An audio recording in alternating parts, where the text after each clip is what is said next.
And now we go down to ground level to troubleshoot some lawn care maintenance. The question of lawns. The question of, do I apply lawn dressing or don't I? And yeah, I get it. It can all be very confusing. So let's break it down and keep it really simple. You don't need to use lawn dressing every single spring or during the summer months, in fact, but I will tell you why you should be applying it. You should be applying it if you have got any indents in the lawn, or if the grass just isn't knitting very well. That is when you would use lawn dressing. Use a good organic lawn dressing, guys, because in that is all the right ingredients plus some nutrition, food for the lawn in order to get things going.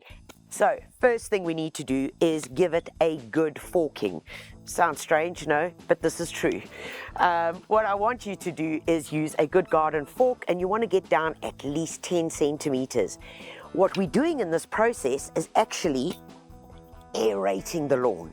We are creating some air pockets. We're opening it up to be able to allow this organic lawn dressing to get in, plus the nutrition.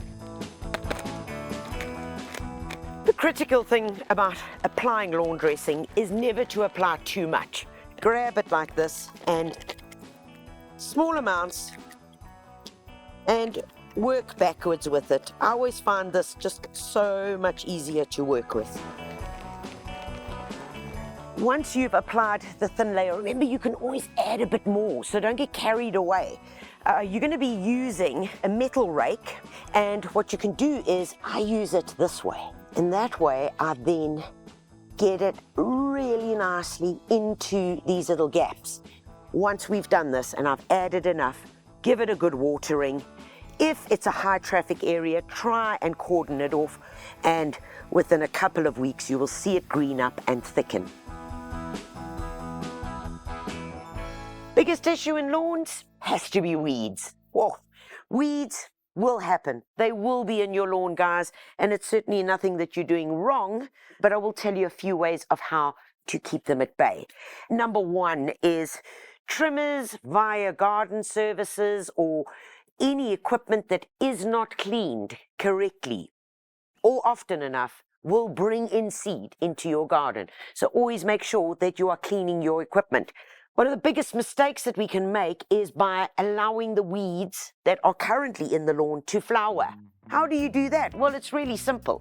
If you have got a lot of weeds and you're battling to get them under control, just run the lawnmower over them. Of course, if your lawn is under pressure, so in high traffic areas or where the lawn just isn't taking hold, yeah, the weeds are going to find it much easier to grow. So how do we get rid of them? Well, number one is a good weeding tool. Bit of time and simply removing them mechanically. What I do like about this kind of weeding tool is that we're able to get in there and it pulls them out, and then I'm making sure that I'm getting out the roots as well. It's no use just pulling off the tops, guys. You're only going to do half a job, and I do enjoy this. Quite therapeutic.